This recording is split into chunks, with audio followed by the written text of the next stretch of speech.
মন ভাঙা গানে কাঁদিয়ে চলে গেলেন মুক্তিযোদ্ধা, গীতিকার ও সুরকার আহমেদ ইমতিয়াজ বুলবুল। সাংস্কৃতিক অঙ্গনে শোকের ছায়া। এই বয়স হয় না যে পৃথিবী থেকে চলে যাওয়ার, ওনার অনেক কিছু দেওয়ার ক্ষমতা ছিল। ওনার খুব ইচ্ছা ছিল যে উনি গ্রামে থাকবে, একান্তে থাকবে, এই শহর ওনার ভালো লাগতো না। আমাদের প্রজন্মকে উনি ধরে রাখার যে একটা দায়িত্ব বোধ নিয়েছিলেন, আমরা বলবো যে এটা কখনোই এই ক্ষতিপূরণ হওয়ার নয়। জাতিকে সে কলঙ্ক মুক্ত করে দিয়েছে, আজকে চলে গেছে। আমরা সাথী যোদ্ধারা আল্লাহর কাছে দোয়া করি যেন তাকে জান্নাতবাসী। সর্বস্তরে শ্রদ্ধা নিবেদনে কাল নেওয়া হবে শহীদ মিনারে। দেখছিলেন প্রধান শিরোনাম। রাত 11টার সময়ে সঙ্গে আছি আমি জাফর সাদিক এবং আমি শিরিন আক্তার। এবার অন্যান্য শীর্ষ সংবাদ। ঢাকা উত্তর সিটি কর্পোরেশনের মেয়র পদে উপনির্বাচন 28 ফেব্রুয়ারি। মনোনয়নপত্র দাখিলের শেষ দিন 30 জানুয়ারি, জানালেন ইসি সচিব। উন্নয়নের ধারাবাহিকতা বজায় রাখতে বিজয়ীদের নমনীয় হতে হবে, মন্তব্য 14 দলের শরিকদের। জোটে কোনো বিভ্রান্তি নেই, দাবি নাসিমের। সময় সংবাদে দুর্নীতির খবর প্রচারের পর ঢাকা বরিশাল নৌ রুটের মিয়ারচর চ্যানেল আরও 38 মিটার ড্রেজিংয়ের সিদ্ধান্ত। চ্যানেল পরিদর্শনে প্রতিনিধি দল। এবং উন্নয়ন প্রকল্প বাস্তবায়নে স্বচ্ছতা ও জবাবদিহিতা নিশ্চিতে কাজ করার নির্দেশ প্রধানমন্ত্রীর।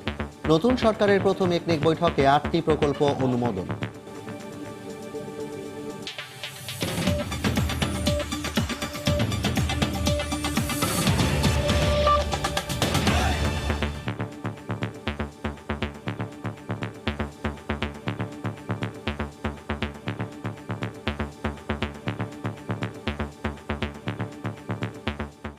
এই না ভুবন ছাড়তে হবে দুদিন আগে পরে, তারপরও কোনো কোনো মৃত্যু রেখে যায় অপূরণীয় শূন্যস্থান।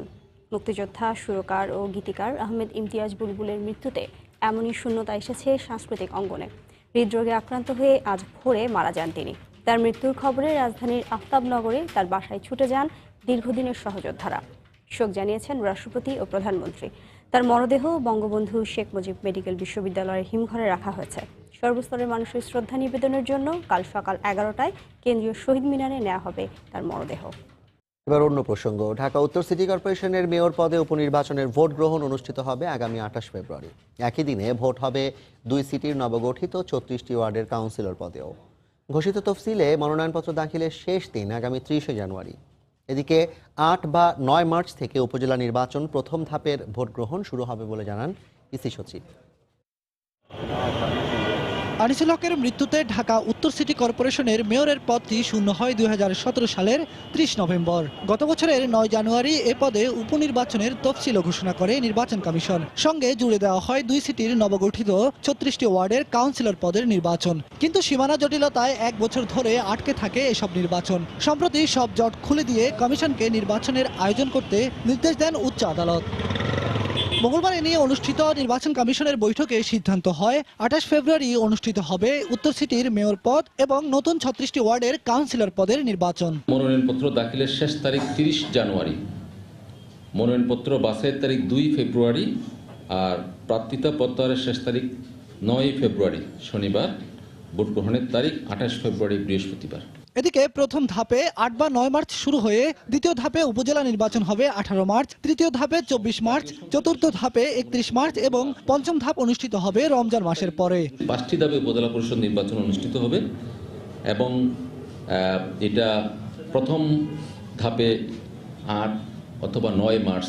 আওয়ামী লীগ নেতা সৈয়দ আশরাফের মৃত্যুতে কিশোরগঞ্জ 1 আসনেও 28 ফেব্রুয়ারি পুনরায় ভোট গ্রহণ অনুষ্ঠিত হবে বলে জানান ইসি সচিব। বিলাত হুসাইন, সময় সংবাদ, ঢাকা। উপজেলা নির্বাচনে যাওয়া না যাওয়া বিএনপির একান্ত সিদ্ধান্ত বলে মন্তব্য করেছেন আওয়ামী লীগের সাধারণ সম্পাদক ওবায়দুল কাদের। দুপুরে রাজধানীর মতিঝিলে সাংবাদিকদের একথা বলেন তিনি। সংসদ নির্বাচনের পরাজয়ের পর বিএনপি মহাসচিব মির্জা ফখরুল ইসলাম আলমগীর প্রলাপ বকছেন বলেও মন্তব্য করেন তিনি। বিএনপি মহাসচিবের মুখে শোচনীয় ব্যর্থতার প্রলাপ। এই সরকারের আমলে এমনও হয়েছে যে 5টি সিটি কর্পোরেশন নির্বাচনে বিএনপি জয়লাভ করেছিল। ইভেন সর্বশেষ যে সিটি কর্পোরেশন নির্বাচন সেখানেও সিলেটে তারা জয়লাভ করেছে। এখন কী কারণে তারা সামনে উপজেলা নির্বাচনে অংশ নেবে না, এটা তাদের নিজেদের সিদ্ধান্তের ব্যাপার। এদিকে বিএনপি মহাসচিব মির্জা ফখরুল ইসলাম আলমগীর বলেছেন 30শে ডিসেম্বরের নির্বাচনের জন্য আওয়ামী লীগকে জনগণের কাছে জবাবদিহি করতে হবে। দুপুরে ঠাকুরগাঁওয়ে দলীয় নেতাকর্মীদের সঙ্গে মতবিনিময় সভায় একথা বলেন তিনি। এই সরকারের অধীনে কোনদিন সুষ্ঠু নির্বাচন হবে না, কারণ এরা ইতিমধ্যে গণশত্রুতে পরিণত হয়েছে এবং জনগণের বিরুদ্ধে অবস্থান নিয়েছে। তারা কোনোদিনই জনগণের মতামতকে প্রাধান্য দেবে না। যারা আজকে আমার গণতন্ত্রকে লুট করে নিয়েছে, ভোটের অধিকারকে লুট করে নিয়েছে, আমার মা বোনের ইজ্জতকে নষ্ট করেছে, আমার ভাইদেরকে মিথ্যা মামলা দিয়ে কারাগারে পাঠিয়েছে, তাদেরকে ক্ষমা করা যাবে না। দেশের সমস্ত মানুষকে নিয়ে আমরা একযোগে এই দাবিতে সোচ্চার হই এবং বাধ্য করি এদেরকে যে একটি নিরপেক্ষ সরকারের অধীনে নির্বাচন দিয়ে জনগণের পার্লামেন্ট, জনগণের সরকার প্রতিষ্ঠা করার জন্য। উন্নয়নের ধারাবাহিকতা বজায় রাখতে বিজয়ীদের নমনীয় হতে হবে বলে মন্তব্য করেছেন 14 দলের শীর্ষ নেতারা। বিকেলে রাজধানীতে শহীদ ক্যাপ্টেন এম মনসুর আলীর জন্মবার্ষিকীর আলোচনা সভায় জোটের মুখপাত্র মোহাম্মদ নাসিম বলেছেন, 14 দল আছে এবং থাকবে, কোনো বিভ্রান্তির সুযোগ নেই। জাতীয় নির্বাচনের পর প্রথমবারের মতো একই মঞ্চে 14 দলের নেতারা। জাতীয় নেতা শহীদ ক্যাপ্টেন এম মনসুর আলীর জন্মবার্ষিকী উপলক্ষে আয়োজিত স্মরণ সভায় ঘুরে ফিরে উঠে আসে সমসাময়িক রাজনীতির নানা ইস্যু। নির্বাচনের পর আওয়ামী লীগ ও 14 দলের শরিকদের টানাপোড়েন নিয়ে মুখ খোলেন জাসদ আম্বিয়া অংশের কার্যকরী সভাপতি ওয়ার্কার্স পার্টির সভাপতি। বলেন, আদর্শিক রাজনৈতিক সমঝোতায় এখনো প্রাসঙ্গিক 14 দল। বিজয় স্বাভাবিকভাবেই আমাদেরকে আত্মম্ভরী করে তোলে এবং ক্রমাগত আমাদের নিজেদের মনের মধ্যে এক কেন্দ্রিক চিন্তা সেটা দাঁড়িয়ে যায়। আমি তাই বিশ্বাস করি যে আজকে এই বিজয়কে যদি সত্যিকার অর্থে সুরক্ষা করতে হয়, তবে আমাদেরকে অবশ্যই নিজের দিকে ফিরে তাকাতে হবে। হত্যা করার সময় পুরোনো আওয়ামী লীগের কাছে হত্যা করেনি, মাথাটাকে হত্যা করার চেষ্টা করেছে।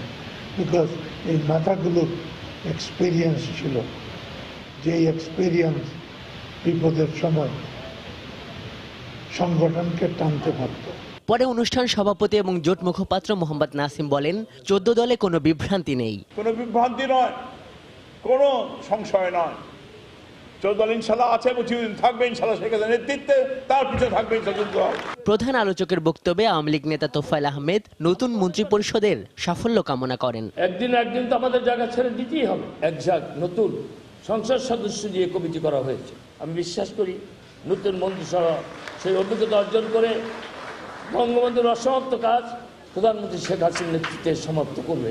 মুক্তিযুদ্ধ এবং বাংলাদেশ পুনর্গঠনে শহীদ নেতা এম মনসুর আলীর অসামান্য ভূমিকার স্মৃতিচারণ করেন আওয়ামী লীগ এবং 14 দলের নেতারা। আজহার লিমন, সময় সংবাদ, ঢাকা। ঢাকা বরিশাল নৌ রুটের মিয়ারচর চ্যানেলের পুরো 4.5 কিলোমিটার পথ অতিরিক্ত 38 মিটার চওড়া করার সিদ্ধান্ত নিয়েছে বিআইডব্লিউটিএ। রুটটির ড্রেজিংয়ের দুর্নীতি নিয়ে সময় সংবাদে খবর প্রচারের পর সরেজমিনে পরিদর্শন শেষে আজ সিদ্ধান্ত নেয় সংস্থাটি। ড্রেজিং চলাকালে মিয়ারচর রুটটি বন্ধ থাকবে। বরিশাল থেকে মাহমুদ রাকিবের রিপোর্ট, ছবি তুলেছেন মাহমুদুল নবী। ঢাকা বরিশাল নৌপথের মিয়ারচর চ্যানেলের ড্রেজিংয়ের দুর্নীতির কারণে নাব্য সংকটের সমাধান না হওয়া নিয়ে সময় সংবাদে খবর প্রচারের পর মঙ্গলবার সকালে সরেজমিন পরিদর্শনে আসেন বিআইডব্লিউটি এর প্রতিনিধি দল। বরিশাল বন্দর থেকে তাদের সঙ্গে প্রায় 40 কিলোমিটার দূরে ওই চ্যানেলে যায় সময় সংবাদও। ড্রেজিংও করলো, সরকারের টাকাও গেল, কিন্তু আমরা সুফল পাইলাম না। ভবিষ্যতে এই চ্যানেল বন্ধ হয়ে যায়, বরিশাল দক্ষিণ বল কোনো জাহাজও চলাচল করবে না, সেই পরিস্থিতি এখন হয়ে গেছে।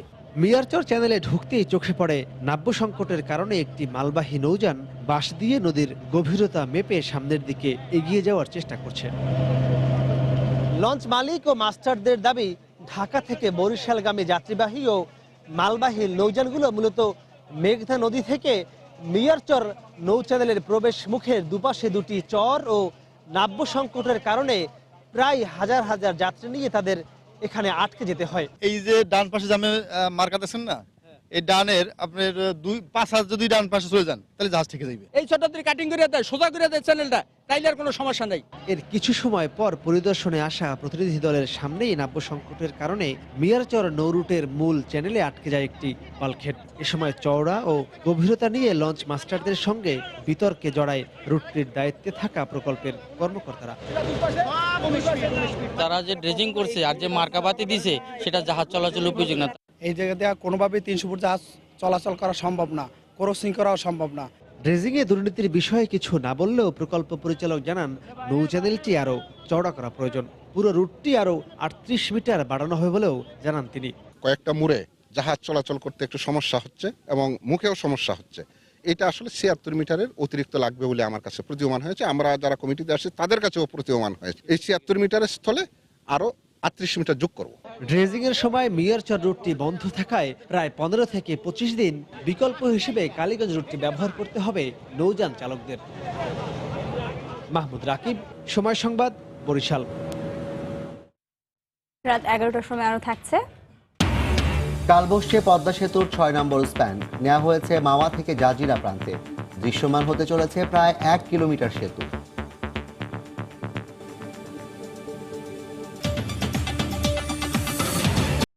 উন্নয়ন প্রকল্প বাস্তবায়নে স্বচ্ছতা ও জবাবদিহিতা নিশ্চিতে মন্ত্রীদের ঐক্যবদ্ধভাবে কাজ করার নির্দেশ দিয়েছেন প্রধানমন্ত্রী শেখ হাসিনা। সকালে নতুন সরকারের অর্থনৈতিক পরিষদের নির্বাহী কমিটি একনেকের প্রথম সভায় একথা বলেন তিনি। রাজধানীর শেরেবাংলা নগরের এনইসি সম্মেলন কক্ষে অনুষ্ঠিত সভায় যে কোনো মূল্যে অর্থনৈতিক প্রবৃদ্ধির গতি ধরে রাখতেও মন্ত্রিপরিষদ সদস্যদের প্রতি আহ্বান জানান প্রধানমন্ত্রী। নতুন সরকারের প্রথম এবং চলতি অর্থ বছরের 15তম একনেক সভা। সরকার গঠনের পর মন্ত্রিপরিষদে এসেছে রদবদল, তাই অর্থনৈতিক পরিষদের নির্বাহী কমিটিতেও নতুন মুখ। মঙ্গলবার সকালে শুভেচ্ছা বিনিময়ের পর একনেক সভাপতি প্রধানমন্ত্রী শেখ হাসিনার সভাপতিত্বে শুরু হয় বৈঠক। উন্নয়নের ধারাবাহিকতা রক্ষা এবং প্রকল্প বাস্তবায়নে স্বচ্ছতা ও জবাবদিহিতা নিশ্চিতের নির্দেশ দেন প্রধানমন্ত্রী। বিগত সরকারের শেষ সময়ে অনেকগুলি প্রকল্প আমরা খুব দ্রুত পাস করে গেছি। আমি চাই যে প্রকল্পগুলি আমরা গ্রহণ করেছি সেগুলি দ্রুত বাস্তবায়ন শুরু করা এবং সেটাতে যথাযথভাবে হয় সেটার উপর নজরদারিটাও বাড়াতে হবে, কারণ যত বেশি নজরদারি বাড়বে কাজের গতি এবং কাজের মান তত বেশি ভালো হবে। আর সেই সাথে সাথে আগামী দিনের জন্য আমরা যে আবার যে 5 বছরের জন্য নির্বাচিত হয়ে আমরা ক্ষমতা আসলাম, সরকার গঠন করলাম এবং এর আপনারা নিশ্চয়ই দেখছেন একটা মন্ত্রিপরিষদ একটু নতুনভাবে ঢেলে সাজিয়েছি। কাজেই আমরা চাই যে আমাদের যে লক্ষ্যটা সেই লক্ষ্যটা যদি আমরা অর্জন করতে পারি। বৈঠকে অনুমোদনের জন্য আলোচনার টেবিলে 9টি প্রকল্প আনে পরিকল্পনা কমিশন। প্রায় 3 ঘন্টা আলোচনার পর চূড়ান্তভাবে কমিটি 8টি প্রকল্পের অনুমোদন দেয়। এ সময় যে কোনো প্রকল্প বাস্তবায়নে সর্বোচ্চ মান নিশ্চিতে কড়া নজরদারি রাখতেও পরিকল্পনা কমিশনকে নির্দেশ দেন একনেক সভাপতি। আমাদের প্রবৃদ্ধি আমরা 7.86 ভাগে উন্নীত করতে পেরেছি, এটা আমাদের ধরে রাখতে হবে এবং সামনে আরও এগিয়ে যেতে হবে।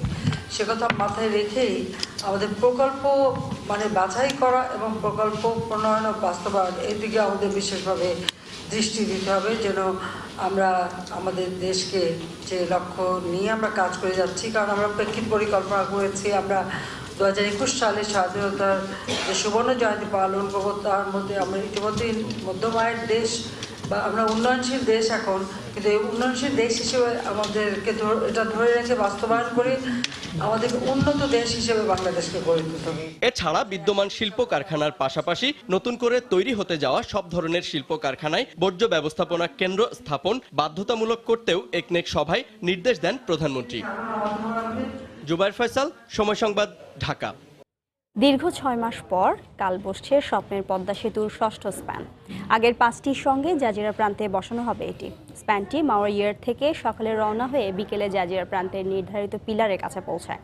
এটি বসানো হলে একসঙ্গে দৃশ্যমান হবে প্রায় 1 কিলোমিটার সেতু। সবকিছু প্রস্তুত থাকলেও শুকনো মৌসুমে নদীর নাব্য সংকটের কারণে স্প্যান বসাতে সময় লাগছে বলে জানিয়েছেন প্রকল্প পরিচালক। সাইফুল ইসলামের ছবিতে রিপোর্ট এহসান জুয়েলের।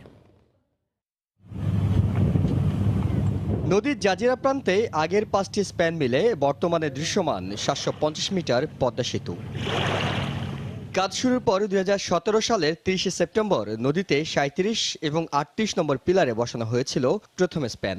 এরপর ক্রমান্বয়ে জাজিরা প্রান্তের দিকে এগিয়ে গত বছরের জুন মাসে সবশেষ 42 নম্বর পিলারে পঞ্চম স্প্যানটি বসানোর মধ্য দিয়ে পাড়ের সাথে সংযোগ ঘটে পদ্মা সেতুর। ফলে 6টি পিলার মিলে একটি মডিউলের কাজ পুরো শেষ হয়। প্রথম স্প্যানটির সাথে এখন 36 ও 37 নম্বর পিলারের মধ্যে বসানো হবে ষষ্ঠ স্প্যান। এ দুটো পিলারে যে স্প্যানটি বসবে মাসখানেক আগে থেকেই ধূসর রং করা শেষে সেটি অপেক্ষমান রাখা হয় মাওয়া ইয়ার্ডের বাইরে। মঙ্গলবার সকালে শুরু হয় এটিকে প্রায় 5 কিলোমিটার দূরের জাজিরা প্রান্তে নির্ধারিত পিলারের কাছে নিয়ে যাওয়ার কাজ। প্রায় 3000 মেট্রিক টন ওজনের 150 মিটার দৈর্ঘ্যের স্প্যানটি পরিবহন করছে 3600 মেট্রিক টন ওজন বহনে সক্ষম বিশ্বের সর্বাধুনিক ক্রেন। নদীতে পলি জমে তলদেশের গভীরতা কমে যাওয়ায় ড্রেজিং করে নদীর গভীরতা বাড়াতে হয়েছে বলে স্পেন বসানোর এই বিলম্ব বলছেন সংশ্লিষ্টরা। ড্রেজিং এর জন্য আমাদের সমস্যা হচ্ছে, এত বেশি পলি পড়ে গেছে, আমাদের যে চ্যানেলটা আমরা তৈরি করছিলাম অ্যালং দ্য আমাদের অ্যালাইনমেন্ট সেটা ভরে গেছে। প্রায় 4 মিলিয়ন কিউবিক মিটার অতিরিক্ত মাটি এবার বসছে। আমরা এখন ছোট বড় 15টা ড্রেজার লাগিয়েছি। ড্রেজারটা আছে খুবই পাওয়ারফুল ড্রেজার, হাই ভলিউম ড্রেজিংয়ের জন্য এবং কম্পিউটার কন্ট্রোল। একবার যদি আমি সেকশন বলে দিই যে এটা ড্রেস করতেই থাকবে, বলে আসতেছে যে আরও সফিস্টিকেটেড ড্রেজার যেটা এত পাওয়ারফুল দরকার নাই, কিন্তু একটু আস্তে আস্তে কাটতে হবে। এখন পর্যন্ত মূল সেতুর কাজে অগ্রগতি হয়েছে 63 ভাগ। সেতুতে ষষ্ঠ স্প্যান যোগ হলে সেখানে আরও এক ধাপ অগ্রগতি হবে। দীর্ঘ 6 মাসের অপেক্ষার অবসান হচ্ছে। জাজিরা প্রান্তে আগের 5টি স্প্যানের সঙ্গে মাওয়া প্রান্তের দিকে এগিয়ে বসানো হবে এই স্প্যানটি। প্রস্তুত করা হয়েছে 36 নম্বর পিলারটিও। ফলে একসঙ্গে দৃশ্যমান হবে 900 মিটারের পদ্মা সেতু। এহসান জুয়েল, সময় সংবাদ, মাওয়া, মুন্সিগঞ্জ। রাত 11টার সময় আরও থাকছে। মহাকবি মাইকেল মধুসূদনের স্মরণে যশোরের সাগরদাঁড়িতে শুরু সপ্তাহব্যাপী মধুমেলা। দর্শনার্থীদের পদচারণায় মুখর মেলা প্রাঙ্গণ। উন্নত বিশ্বের সঙ্গে তাল মিলিয়ে এগিয়ে যেতে চায় বাংলাদেশ, আর এই স্বপ্ন পূরণে কাজ করবে আগামীর নতুন প্রজন্ম। সকালে রাজধানীর কামরাঙ্গীর চরে শেখ জামাল সরকারি মাধ্যমিক বিদ্যালয়ের বার্ষিক ক্রীড়া অনুষ্ঠানে কথা বলেন ঢাকা 2 আসনের সংসদ সদস্য অ্যাডভোকেট কামরুল ইসলাম। জাতীয় সঙ্গীতের মধ্য দিয়ে শুরু হয় অনুষ্ঠান। এরপর বাদ্যের তালে কুচকাওয়াজ পরিবেশন করেন শিক্ষার্থীরা। পরে মনোজ্ঞ সাংস্কৃতিক অনুষ্ঠান ও ডিসপ্লের মাধ্যমে মুক্তিযুদ্ধ, দেশের গৌরবময় নানা ইতিহাস তুলে ধরেন শিক্ষার্থীরা। প্রধান অতিথির বক্তব্যে সংসদ সদস্য অ্যাডভোকেট কামরুল ইসলাম মুক্তিযুদ্ধের সঠিক ইতিহাস ছাত্রছাত্রীদের জানাতে শিক্ষকদের প্রতি আহ্বান জানান। শুরু হয়ে যাচ্ছে। সকল ক্ষেত্রে আমরা উন্নয়নের শীর্ষে যেতে চাই, উন্নত বিশ্বের সাথে তাদের সমকক্ষ হতে চাই, আমরা পিছিয়ে থাকতে চাই না। এই অবস্থায় আমাদেরকে পৌঁছতে হলে মাননীয় প্রধানমন্ত্রীর যে ভিশন 2041 সালে উন্নত দেশের যে স্বপ্ন আমরা দেখি, সেই স্বপ্ন পূরণের সবচেয়ে বড় সারথি হবে এই নতুন প্রজন্মের সন্তানরা, তোমরা। শিক্ষকদের বলবো, অভিভাবকদের বলবো মুক্তিযুদ্ধের চেতনা, মুক্তিযুদ্ধের মূল্যবোধ যাতে প্রত্যেকটা সন্তান, আমাদের নতুন প্রজন্মের সন্তানরা যাতে ধারণ করে। ব্রাহ্মণবাড়িয়ার কসবা সীমান্তের শূন্যরেখায় অবস্থানরত 31 রোহিঙ্গাকে ফিরিয়ে নিয়েছে বিএসএফ। সকাল 11:30টার দিকে তাদের নিয়ে যাওয়া হয় বলে নিশ্চিত করেন 25 বিজিবি অধিনায়ক লেফটেন্যান্ট কর্নেল মোহাম্মদ গোলাম কবির। তিনি জানান, গত 18 জানুয়ারি রাতে 31 রোহিঙ্গাকে ব্রাহ্মণবাড়িয়ার কসবা সীমান্ত দিয়ে বাংলাদেশে পাঠানোর চেষ্টা করে বিএসএফ। এ সময় বিজিবি বাধা দিলে 17 জন শিশু সহ 31 রোহিঙ্গা দুদেশের শূন্যরেখায় অবস্থান নেয়। বিষয়টি সমাধানে বিজিবি ও বিএসএফ এর মধ্যে একাধিক বৈঠক হলেও সমাধানে আসতে পারেনি কোনো পক্ষ। এক পর্যায়ে আজ সকালে তাদের ফিরিয়ে নেয় বিএসএফ।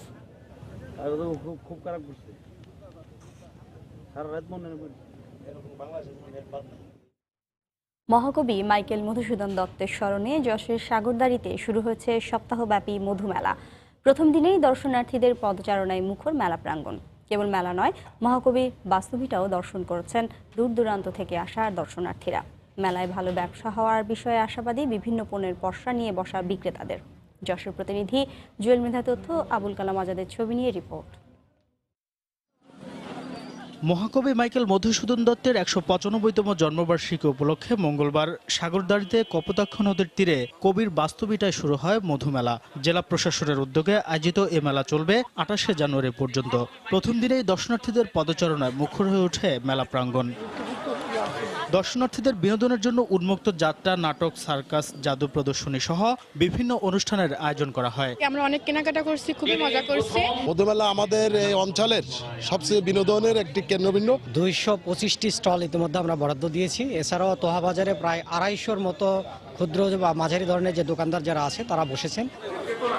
মেলায় বিভিন্ন পণ্যের পসরা সাজিয়ে বসেছেন বিভিন্ন জেলা থেকে আসা বিক্রেতারা। গত বছর যে কন্টাকে গেছিল, মেলাটা ঢাকায় গেছিল, যদি এরকম ঢাকায় যেত আমাদের জন্য ভালো হয়। প্রচন্ড সরাসরি বাংলাদেশ থেকে যারা নাই এবছর আশা করে যে লাভ হবে। এদিকে জেলা প্রশাসক জানিয়েছেন, মহাকবির জন্মবার্ষিকীর এ মেলাকে সবার কাছে উপভোগ্য করে তুলতে সব ধরনের উদ্যোগ নেওয়া হয়েছে। প্রত্যেকটা প্যান্ডেলের মধ্যে সিসি ক্যামেরা দেওয়া আছে, যাতে কেউ কোনো রকম অশ্লীলতা বা কোনো কাজ অবৈধ কোনো কাজ করতে না পারে। মহাকবির জন্মবার্ষিকী উপলক্ষে 128 বছর ধরে এ মেলা হয়ে আসছে, যাকে ঘিরে গোটা এলাকা হয়ে ওঠে উৎসব মুখর। সময় সংবাদ, যশোর। এ পর্যায়ে শীর্ষ সংবাদ জানিয়ে দিচ্ছি আরেকবার। মন ভাঙা গানে কাঁদিয়ে চলে গেলেন মুক্তিযোদ্ধা, গীতিকার ও সুরকার আহমেদ ইমতিয়াজ বুলবুল। সাংস্কৃতিক অঙ্গনে শোক, সর্বস্তরের শ্রদ্ধা নিবেদনে কাল নেওয়া হবে শহীদ মিনারে। ঢাকা উত্তর সিটি কর্পোরেশনের মেয়র পদে উপনির্বাচন 28 ফেব্রুয়ারি। মনোনয়নপত্র দাখিলের শেষ দিন 30 জানুয়ারি, জানালেন ইসি সচিব।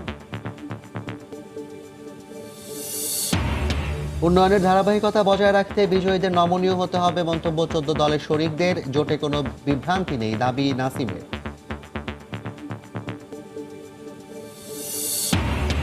সময় সংবাদে দুর্নীতির খবর প্রচারের পর ঢাকা বরিশাল নৌ রুটের মিয়ারচর চ্যানেল আরও 38 মিটার ড্রেজিংয়ের সিদ্ধান্ত। চ্যানেল পরিদর্শনে প্রতিনিধি দল। এবং উন্নয়ন প্রকল্প বাস্তবায়নে স্বচ্ছতা ও জবাবদিহিতা নিশ্চিতে কাজ করার নির্দেশ প্রধানমন্ত্রী। নতুন সরকারের প্রথম একনেক বৈঠকে 8টি প্রকল্প অনুমোদন। এই ছিল রাত 11টার সময়। আপনার মোবাইলে সময় সংবাদ দেখতে এবং সকল খবর পেতে ডাউনলোড করুন সময় অ্যাপ। সঙ্গেই থাকুন সময়ের।